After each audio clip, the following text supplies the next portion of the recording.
नमस्कार बच्चों। मैं सीमा ओझा ऑनलाइन कक्षा में आप सभी का हार्दिक स्वागत करती हूँ।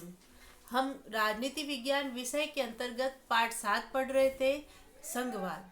संघवाद का हमने अर्थ पढ़ा कि संघवाद किसे कहते हैं, संघात्मक शासन व्यवस्था किसे कहते हैं, जहाँ पर शक्तियों का स्पष्ट रूप से केंद्र सरकार और राज्य सरकार में बंटवारा किया जाता है। हमने भारतीय संघवाद की विशेषताओं को भी पढ़ा कि हमारे यहाँ पर जो संघात्मक शासन है उसकी प्रमुख विशेषताएं क्या क्या है। अब हम देखेंगे कि हमारे भारतीय संविधान में संघवाद में सशक्त केंद्रीय सरकार और संघवाद अर्थात हमारे यहाँ पर इसमें कुछ एकात्मकता के भी लक्षण प्रदर्शित होते हैं। और हमारे यहाँ पर सशक्त केंद्रीय सरकार अर्थात संघवाद तो है, यहाँ पर शक्तियों का स्पष्ट बंटवारा तो है केंद्र और राज्य के अंतर्गत, जिसमें हमने राज्य सूची के विषय पढ़े, संघ सूची के विषय पढ़े और समवर्ती सूची के विषय पढ़े। परंतु कुछ कुछ मामले ऐसे आते हैं जिसमें कि केंद्रीय शक्ति को ज्यादा ताकत मिलती है। तो आज हम उन प्रमुख बातों पर अध्ययन करेंगे जहां पर हमारे देखने में आएगा कि सशक्त केंद्रीय सरकार है, संघवाद होते हुए भी केंद्रीय सरकार में ताकत ज्यादा है, तो उस पर हम चर्चा करेंगे। तो हम देखते हैं कि देश की एकता को बनाए रखने के साथ साथ संविधान निर्माता यह भी चाहते थे कि सामाजिक आर्थिक समस्याओं का समाधान एक शक्तिशाली केंद्रीय सरकार करे। आपने देखा होगा भारत विभाजन हुआ, उससे पहले हमारे यहाँ पर अंग्रेजों का शासन था, मुगलों का शासन था।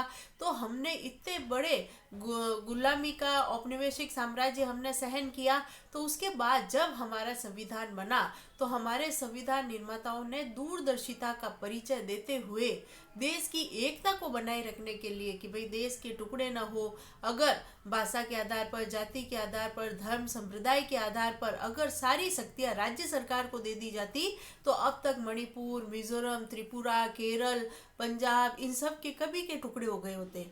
परंतु कुछ मसले ऐसे हैं जिसमें सामाजिक आर्थिक समस्याओं का निपटारा देश की एकता को बनाए रखने के लिए इसका निपटारा किसके द्वारा किया जाएगा? संघ सरकार के द्वारा। यहाँ पर शक्ति किसकी अंतिम मानी जाएगी? संघ सरकार की। तो हमारे देश में एकता को बनाए रखने के लिए, इन समस्याओं का समाधान करने के लिए शक्तिशाली केंद्रीय सरकार को बनाया गया और ऐसा करने में उसे राज्यों का सहयोग भी प्राप्त हो। मतलब शक्ति तो किसकी अंतिम? केंद्र सरकार की, परंतु उसमें राज्य सरकार भी केंद्र सरकार का सहयोग करेगी। गरीबी, निरक्षरता और आर्थिक असमानता आदि कुछ ऐसी समस्याएं थी जिनके समाधान के लिए नियोजन और समन्वय करना बहुत ही जरूरी था। हमारा जब भारत आजाद हुआ था उस समय हमारे यहाँ पर चारों तरफ गरीबी व्याप्त थी और निरक्षरता, साक्षरता का स्तर बहुत ही नीचे था और उस समय आर्थिक असमानता भी बहुत व्याप्त थी। हमारे यहाँ पर कुछ तो पूंजीपति वर्ग थे और कुछ ऐसे थे गरीब वर्ग जिनके लिए 2 वक्त का भोजन का भी अभाव था। तो ऐसी स्थिति में, तो ऐसी समस्याओं के समाधान के लिए हमने नियोजन और समन्वय का रास्ता अपनाया। और आपने देखा होगा हमने पंचवर्षीय योजनाओं की शुरुआत की जिसके द्वारा देश में साक्षरता का, गरीबी का स्तर ऊपर उठाया जा सके। इस प्रकार राष्ट्रीय एकता और विकास की चिंताओं ने संविधान निर्माताओं को एक सशक्त केंद्रीय सरकार बनाने की प्रेरणा दी। तो हमारे जो संविधान निर्माता है उन्होंने उनको राष्ट्रीय एकता बनाए रखने के लिए और विकास, हमारे यहाँ पर आर्थिक सामाजिक समस्याओं के समाधान के लिए, एकता बनाए रखने के लिए और हमारे यहाँ पर जो राष्ट्र के समक्ष प्रमुख चुनौतियाँ थी उनका समाधान करने के लिए और विकास के लक्ष्य को प्राप्त करने के लिए हमारे यहाँ पर सशक्त केंद्रीय सरकार को बनाने की उनको प्रेरणा दी कि भाई कुछ कुछ ऐसे अभूतपूर्व मामले होंगे जिस पे अंतिम निर्णय किसका होगा? केंद्र सरकार का मान्य होगा। हम उन संवैधानिक प्रावधानों को अब देखेंगे जो कि सशक्त केंद्रीय सरकार की स्थापना करते हैं। अब हम कुछ ऐसे प्रावधान देखेंगे जिसके द्वारा सशक्त केंद्रीय सरकार का निर्माण किया जाता है। सबसे पहला प्रावधान क्या आता है कि किसी भी राज्य के अस्तित्व और उसकी भौगोलिक सीमाओं के स्थायित्व पर संसद का नियंत्रण। अर्थात अगर कोई राज्य है तो वो उसका अस्तित्व और उसकी भौगोलिक सीमाएं अर्थात उसका क्षेत्रफल कितना होगा, उसमें और अन्य कोई राज्य को सम्मिलित करना या एक राज्य के टुकड़े करना, इसकी सब का निर्धारण कौन करेगी? अंतिम निर्णय किसका होगा? संसद का, केंद्रीय संसद का। अनुच्छेद 3 के अनुसार संसद किस राज्य को उसका क्षेत्र अलग करना या दो या दो से अधिक राज्यों को मिलाकर नए राज्य का निर्माण करना, इन सब का दायित्व किस पर होगा? संसद पर। अनुच्छेद 3 कहता है कि संसद ही यह तय करेगी कि किसी भी राज्य को अलग करना या फिर दो या दो से अधिक राज्यों को मिलाकर एक बड़े राज्य का निर्माण करना, इसमें अंतिम निर्णय किसका होगा? संसद का। पर वह इस शक्ति के दुरुपयोग को रोकने के लिए संविधान पहले प्रभावित राज्य के विधानमंडल को विचार व्यक्त करने का अवसर देता है। अब संसद इस शक्ति का दुरुपयोग न कर ले, इसलिए इसमें क्या प्रावधान किया गया है कि पहले प्रभावित राज्य कौन सा? जैसे कि आज राजस्थान देख लो आप, राजस्थान है। अब राजस्थान के ऊपर हरियाणा पंजाब है। अब राजस्थान में पंजाब को अगर मिलाना है तो इसके लिए क्या करना पड़ेगा? सबसे पहले राजस्थान का जो विधानमंडल है, जिसमें राजस्थान की संसद कहते हैं, उस संसद में विधानमंडल में पहले पूर्ण बहुमत द्वारा प्रस्ताव पारित होगा। उसके बाद में वह प्रस्ताव संसद के पास जाएगा और अंतिम शक्ति संसद की होगी। फिर वह तय करेगी कि पंजाब को राजस्थान में मिलाना या अलग करना है। तो इस प्रकार से जिस प्रकार से झारखंड है, छत्तीसगढ़ है, तेलंगाना को आंध्र प्रदेश से अलग किया गया, तो इसमें पहले आंध्र प्रदेश के विधानमंडल द्वारा फैसला लिया गया और उसके बाद में केंद्रीय संसद द्वारा फैसला लेकर अंतिम निर्णय करके और तेलंगाना को आंध्र प्रदेश से अलग किया गया। तो इस प्रकार से प्रभावित राज्य को, तो इसमें इस शक्ति का दुरुपयोग न हो, इसके लिए संविधान में क्या व्यवस्था की गई है कि प्रभावित राज्य अर्थात जिस राज्य में यह करना है उस राज्य के विधानमंडल द्वारा पहले यह फैसला किया जाएगा। तो पहला पॉइंट समझ में आ गया। सशक्त केंद्रीय शक्ति का पहला पॉइंट क्या होगा? अनुच्छेद 3 के अनुसार संसद किसी भी राज्य के टुकड़े कर सकती है या दो से अधिक राज्यों को मिलाकर एक नए राज्य का निर्माण कर सकती है। इसमें अंतिम शक्ति केंद्र सरकार की होगी। अब दूसरा पॉइंट हम देखते हैं। संविधान में केंद्र को अत्यंत शक्तिशाली बनाने वाले कुछ आपातकालीन प्रावधान है। आपने पढ़ा होगा 10वीं कक्षा में आपातकालीन उपबंध। जब आपातकालीन उपबंध अनुच्छेद 352, 356, 360। अनुच्छेद 352 में क्या होता है? जब कोई सशस्त्र आक्रमण होता है, युद्ध होता है, बाहरी आक्रमण होता है या आंतरिक विद्रोह, ऐसी स्थिति अगर होती है तो अनुच्छेद 352 के द्वारा आपातकाल लगता है और उसमें भी क्या होता है? राष्ट्रपति शासन लग जाता है। इसी प्रकार से अनुच्छेद 356 का यहाँ पर जिक्र आएगा, क्योंकि अनुच्छेद 356 कब लगता है? जबकि राज्य का राज्यपाल यह उद्घोषणा कर दे कि मेरे राज्य का शासन संविधान के अनुसार नहीं चल रहा है, तो ऐसी स्थिति में राष्ट्रपति शासन लगता है।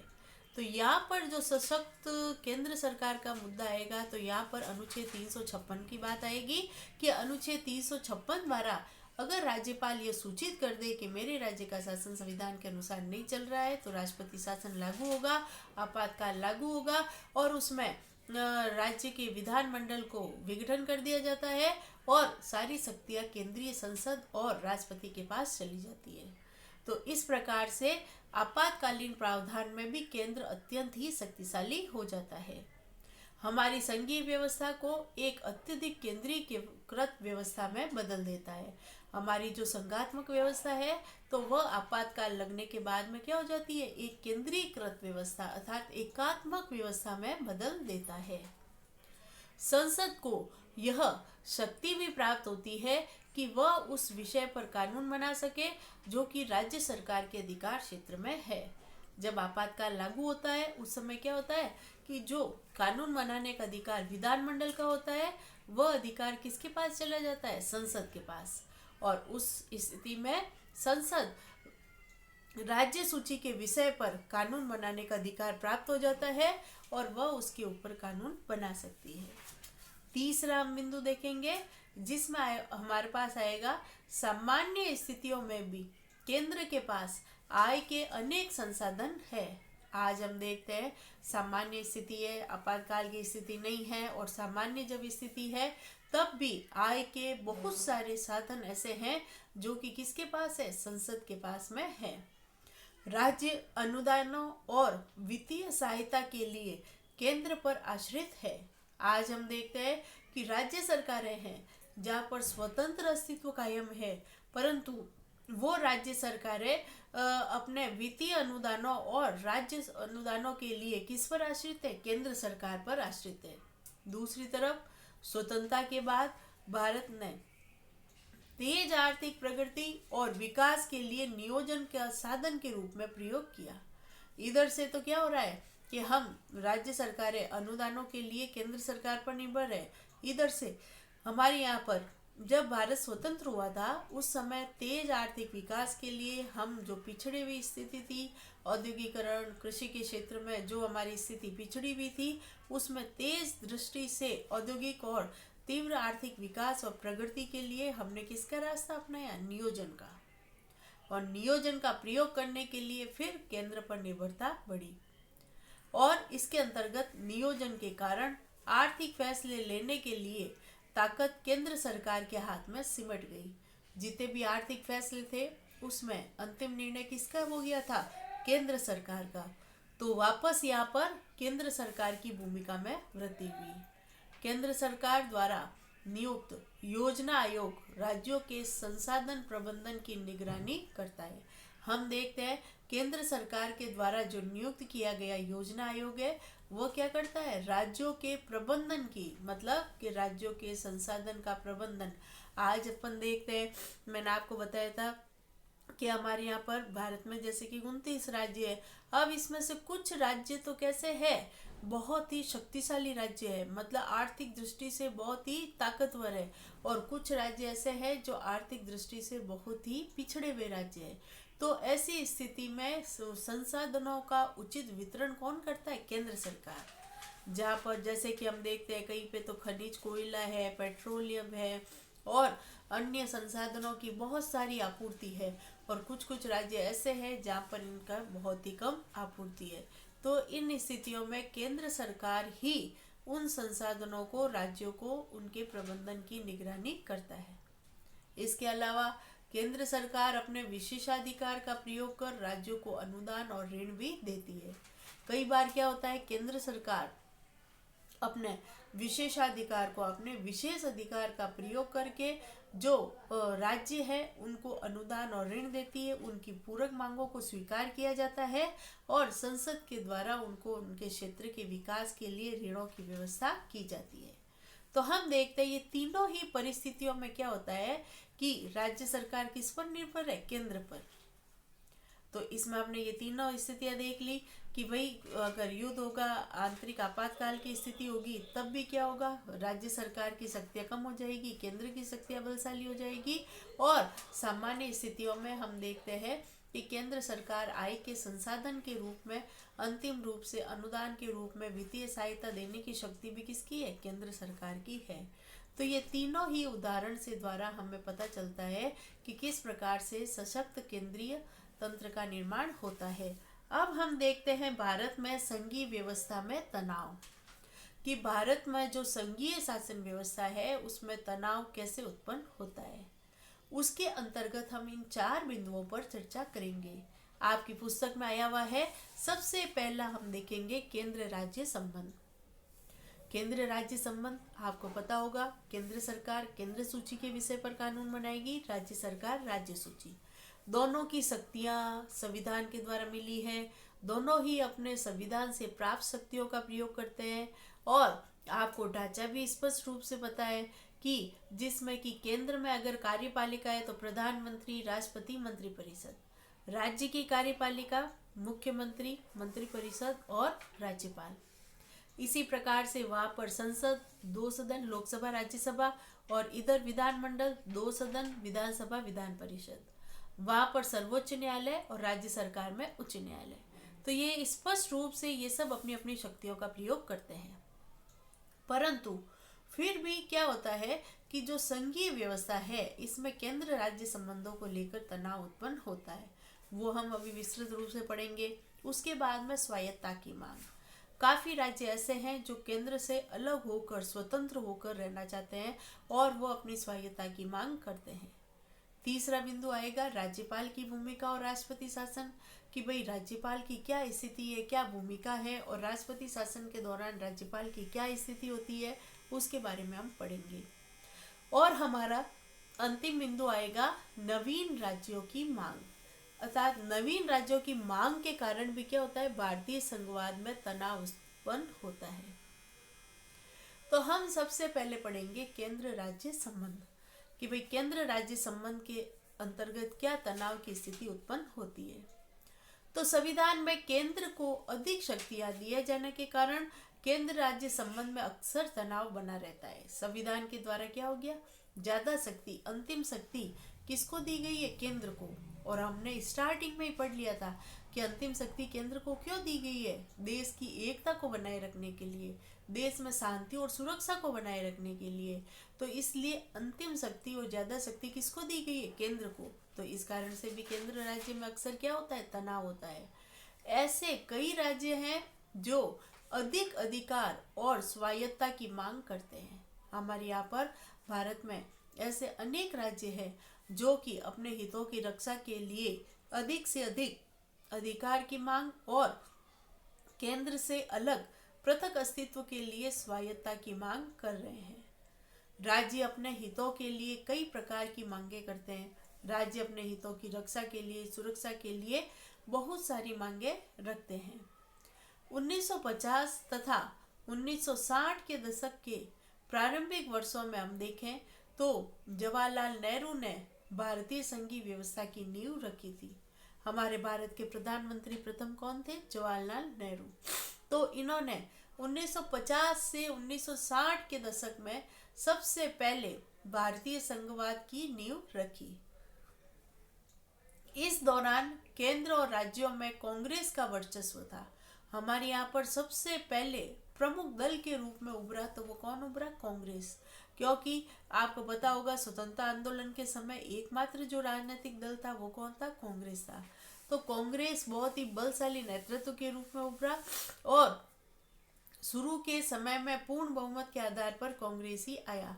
सिर्फ चतुर्थ आम चुनाव 1990 के बाद में गठबंधन सरकार का निर्माण हुआ और उस समय कांग्रेस के वर्चस्व का खत्म हुआ और अनेक राजनीतिक दल अस्तित्व में आए। नए राज्यों के गठन की मांग के अलावा केंद्र और राज्यों के बीच संबंध शांतिपूर्ण और सामान्य रहे। जब कांग्रेस का वर्चस्व था उस समय नए राज्यों के गठन की मांग भी उग्र होने लगी धीरे धीरे, और केंद्र और राज्यों के संबंध भी कैसे थे, शांतिपूर्ण और सामान्य ढंग के थे। राज्यों को आशा थी कि वे केंद्र के प्राप्त वित्तीय अनुदानों से विकास कर सकेंगे। राज्यों को यह अनुशंसा थी, यह आशा थी कि हम जो केंद्र से आर्थिक सहायता प्राप्त करते हैं, आर्थिक मांग हम रख रहे हैं, जो वित्तीय अनुदान हमारे हैं, उसके द्वारा हम अपना आर्थिक और सामाजिक विकास कर सकते हैं। और इसके लिए बनाई गई नीतियों के कारण केंद्र को काफी, इसके अतिरिक्त क्या हुआ था, केंद्र और राज्य सामाजिक आर्थिक विकास के लिए बनाई गई काफी नीतियां के कारण राज्यों को काफी आशा बंधी थी। राज्य सरकार को यह बहुत बड़ी आशा हो गई थी कि आज हम विकास के जो हमें लक्ष्य प्राप्त करने हैं और हमारा सामाजिक आर्थिक जो विकास करना है, इसके लिए हमें काफी सहायता मिलेगी। तो इसके लिए उन्हें केंद्र से आशा बंधी थी और केंद्र से अनुदान के लिए वह ये इस आशा पर निर्भर थे कि केंद्र द्वारा हमारे यहाँ पर आर्थिक विकास किया जाएगा। तो उसके बाद में आपको पता है कि 1970-80 के बाद में धीरे धीरे चतुर्थ आम चुनाव हुए 1990 में। उसके बाद धीरे धीरे केंद्र राज्य संबंध में मनमुटाव शुरू हुआ और इन मनमुटाव को दूर करने के लिए सरकारिया आयोग 1983 में सरकारिया आयोग नामक संगठन की स्थापना की गई थी और जिसका प्रमुख कार्य था केंद्र राज्य संबंधों में मधुरता लाई। अब हम पढ़ेंगे स्वायत्ता की मांग। दूसरा हमारा बिंदु आएगा स्वायत्ता की मांग। समय समय पर अनेक राज्यों को राजनीतिक दलों ने राज्यों को केंद्र के मुकाबले ज्यादा स्वायत्ता देने की मांग उठाई। हमारे यहाँ पर अनेक राज्य राजनीतिक दल थे, अनेक राज्य थे जो कि ज़्यादा से ज़्यादा स्वायत्तता प्राप्त करने की मांग उठा रहे थे। लेकिन विभिन्न राज्यों और दलों के लिए स्वायत्तता का अलग अलग मतलब हो सकता था। हमारे यहाँ पर विभिन्न राजनीतिक दल अपने दलीय उद्देश्यों, दलीय हितों की पूर्ति के लिए सत्ता लोलुपता के लालच में आकर स्वायत्तता की मांग कर रहे थे, और विभिन्न राज्य जो भी स्वायत्तता की मांग कर रहे थे, इन सब का अलग अलग अर्थ था, अलग अलग इनका मतलब था। कभी कभी इन मांगों के पीछे यह भी इच्छा होती थी कि शक्ति विभाजन को राज्य के पक्ष में किया जाए तथा राज्यों को ज्यादा से ज्यादा महत्वपूर्ण अधिकार दिए जाए। कई बार ऐसा होता था कि जो ये स्वायत्तता की मांग की जा रही थी, उस मांग के पीछे शक्ति विभाजन था। शक्ति विभाजन क्या कि ज्यादा से ज्यादा शक्तियां और अधिकार किसको दिए जाए? राज्य सरकार को। और राज्य सरकार को जो अपने निर्णय विभाजन है, निर्णय के अंतिम निर्णय की शक्ति है, उसके अंदर राज्य सरकार को ही ज्यादा शक्ति दी जाए। समय समय पर अनेक राज्यों जैसे कि तमिलनाडु है, पंजाब है, पश्चिम बंगाल है, और अनेक दलों जैसे कि द्रमुक है, अकाली दल है, माकंपा मतलब मार्क्सवादी कम्युनिस्ट पार्टी है, इन्होंने स्वायत्तता की मांग की। तो हम देखते हैं किन किन राज्यों में ज़्यादा स्वायत्तता की मांग प्रबल हुई। तमिलनाडु है, पंजाब है, पश्चिम बंगाल है। आज भी पश्चिम बंगाल में ममता बनर्जी की सरकार है, और वहाँ पर आए दिन वहाँ पर रोज के झगड़े होते रहते हैं। रोज टीवी चैनल में हम देखते हैं कि बीजेपी के दल वालों के साथ में पश्चिम बंगाल की माकंपा पार्टी के द्वारा, मार्क्सवादी कम्युनिस्ट पार्टी के द्वारा बहुत ही ज़्यादा आपस में लड़ाई झगड़े होते हैं, और इसके द्वारा क्या होता है कि वहाँ पर अशांति प्रमुख होती है। तो अब हम देखते हैं कि विभिन्न दल कौन से हैं, जैसे कि द्रमुक है, अकाली दल है, मार्क्सवादी कम्युनिस्ट पार्टी है, इन्होंने अधिक से अधिक स्वायत्तता की मांग करने के लिए बल दिया। दूसरा हम देखते हैं स्वायत्तता की मांग के अंतर्गत दूसरा हमारा बिंदु आता है वित्तीय स्वायत्तता की मांग। कई बार राज्य सरकार द्वारा वित्तीय स्वायत्तता को लेकर मांग की जाती है। इसके अंतर्गत यह मांग उठी है कि राज्यों के पास आय के स्वतंत्र साधन होने चाहिए।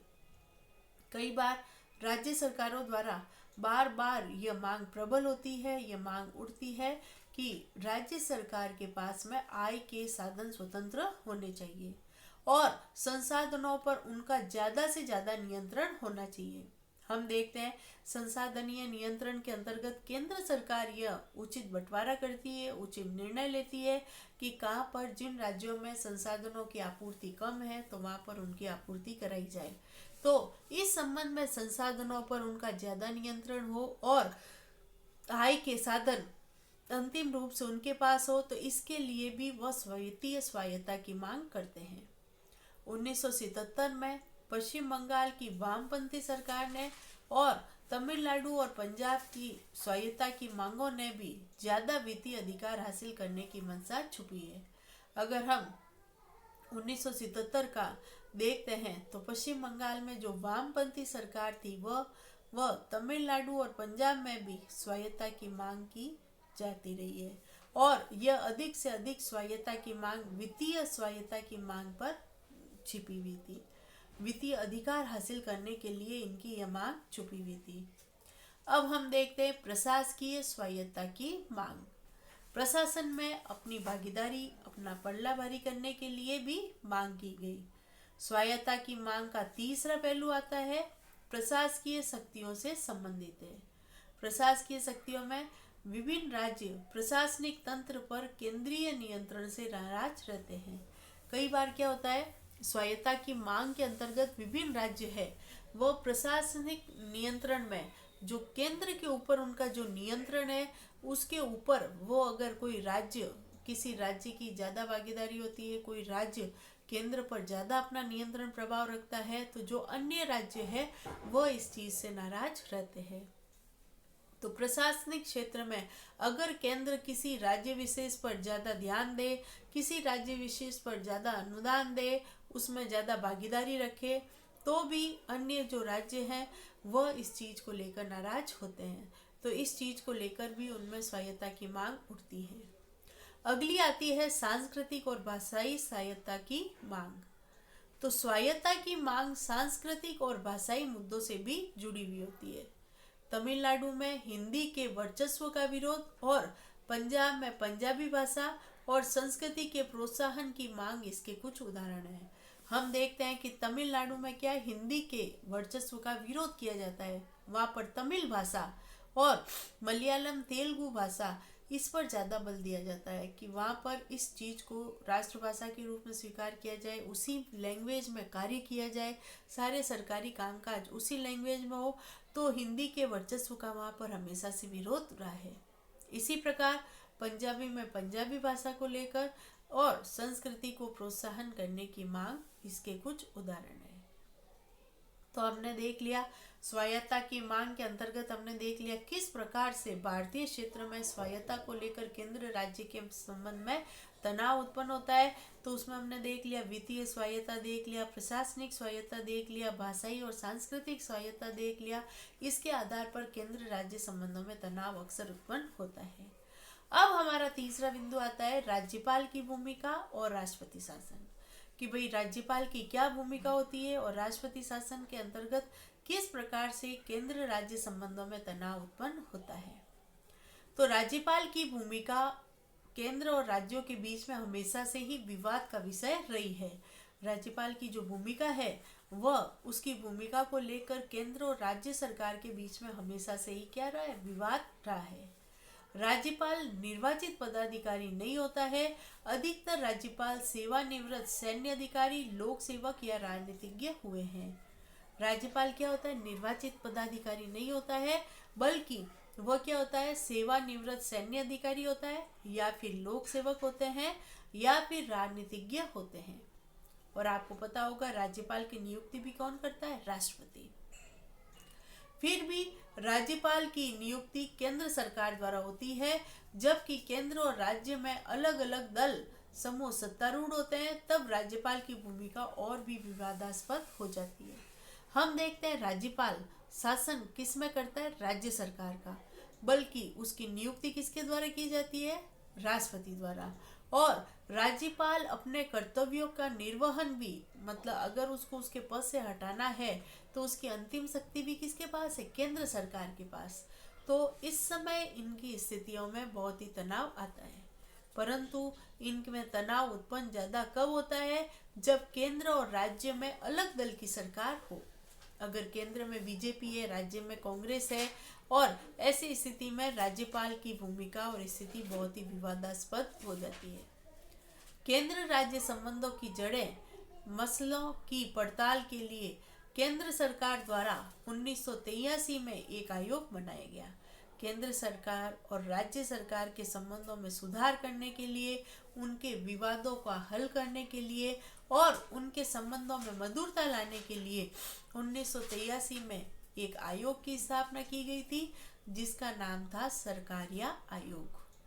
इस आयोग ने 1998 में अपनी रिपोर्ट में यह सिफारिश की थी कि राज्यपालों की नियुक्ति अनिवार्य और निष्पक्ष रूप से होनी चाहिए। तो इसमें 1998 में सरकारिया आयोग ने क्या किया था, अपनी रिपोर्ट पेश की, और अपनी रिपोर्ट में उन्होंने यह सिफारिश की थी कि राज्यपालों की नियुक्ति दल के आधार पर, दलीय राजनीति के आधार पर नहीं होनी चाहिए, बल्कि उनकी नियुक्ति कैसे होनी चाहिए, बिल्कुल ही निष्पक्ष रूप से की जानी चाहिए। एक और कारण आता है जबकि राज्यपालों की शक्ति और भूमिका और भी अधिक विवादास्पद हो जाती है, और वो कारण क्या आता है, संविधान में सर्वाधिक विवादास्पद प्रावधानों में से एक अनुच्छेद 356 है। मैंने अभी आपको बताया था अनुच्छेद 356। तो जब अनुच्छेद 356 की वापस बात आती है, तब राज्यपाल की भूमिका बहुत ही अधिक विवादास्पद हो जाती है, क्योंकि उस समय अनुच्छेद 356 के समय राज्यपाल यह उद्घोषित करते हैं कि मेरे राज्य का शासन संविधान के अनुसार नहीं चल रहा है, और उस समय राष्ट्रपति शासन लागू हो जाता है, तब उनकी भूमिका विवादास्पद हो जाती है। इसके द्वारा राज्यों में राष्ट्रपति शासन लागू किया जाता है। परिणाम स्वरूप संघीय सरकार राज्य सरकार का अधिग्रहण कर लेती है, और इस विषय पर राष्ट्रपति द्वारा जारी उद्घोषणा को संसद को स्वीकृति प्राप्त होना जरूरी होता है। जब यह राष्ट्रपति शासन लागू होता है और संघीय सरकार राज्य सरकार की जगह ले लेती है, उसका उद्घोषणा द्वारा राज्य सरकार का अधिग्रहण कर लेती है, तब इस घोषणा के साथ में संसद की स्वीकृति अनिवार्य है। राष्ट्रपति शासन को अधिकतम 3 वर्षों तक बढ़ाया जा सकता है। राज्य सरकार में अगर राष्ट्रपति शासन लगता है तो इसको अधिकतम कितने वर्ष तक बढ़ा सकते हैं? 3 वर्ष तक बढ़ा सकते हैं। कुछ मामलों में राज्य सरकारों को विधायिका में बहुमत के बाद भी बर्खास्त कर दिया जाता है। कुछ स्थितियों में क्या होता है, राज्य सरकार की जो विधानमंडल होती है उसको राज्य विधानमंडल के बहुमत के आधार पर उनको बर्खास्त किया जाता है। परंतु 1959 में केरल में और 1967 के बाद अनेक राज्यों में बहुमत की परीक्षा के बिना ही राज्य सरकारों को बर्खास्त कर दिया गया। हमने ये देखा है, कुछ ऐसे उदाहरण हैं जिसमें 1959 और 1967 में केरल में जबकि राज्य सरकारों से बहुमत नहीं लिया गया था, राज्य सरकार के विधानमंडल से बगैर बहुमत के केंद्र सरकार ने अपनी इच्छा से ही राज्य सरकार को बर्खास्त कर दिया था।